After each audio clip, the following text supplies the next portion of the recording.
Hi friends, மீன் வறுவல் எப்படி செய்யலான்னு பார்க்கலாமா? நான் சங்கரா மீன் எடுத்திருக்கேன் friends. 1 spoon chilli powder, 2 spoon மல்லி பவுடர், ஒரு பிஞ்ச் மஞ்சள், ஃப்ரெஷ்ஷாக அரைச்ச மிளகு 1 ஸ்பூன், 2 ஸ்பூன் கார்ன்ஃப்ளவர் மாவு சேர்த்துருக்கேன்.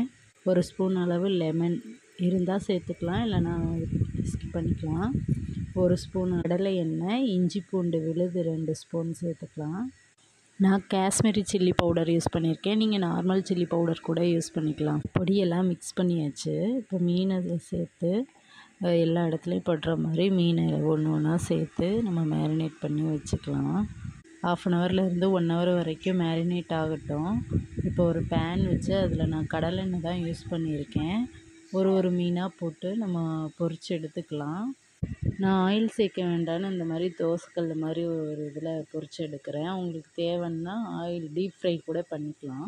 இதை பொரித்து எடுக்கிற சமயத்தில் பூண்டு, கருவேப்பிலை அதெல்லாம் நச்சு போட்டு செஞ்சீங்க அப்படின்னா ரொம்ப டேஸ்ட்டாக இருக்கும். அதையும் நீங்கள் ட்ரை பண்ணி பாருங்கள்.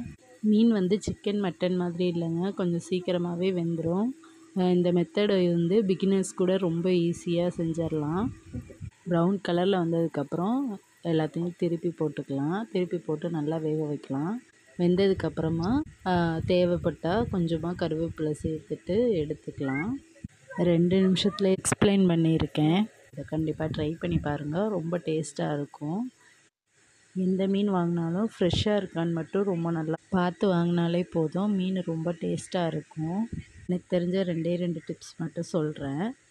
எல்லா மீனும் கண் ஒயிட் கலர் ஆகாமல் இருக்கணும். மீனை தொடும்போது உள்ளே போகாமல் இருக்கணும். அவ்வளோதாங்க, மீன் வறுவல் ரெடி. ஓகே ஃப்ரெண்ட்ஸ், லைக் பண்ணுங்கள், ஷேர் பண்ணுங்கள், சப்ஸ்கிரைப் பண்ணுங்கள், பெல் பட்டனை கிளிக் பண்ணுங்கள். பாய்.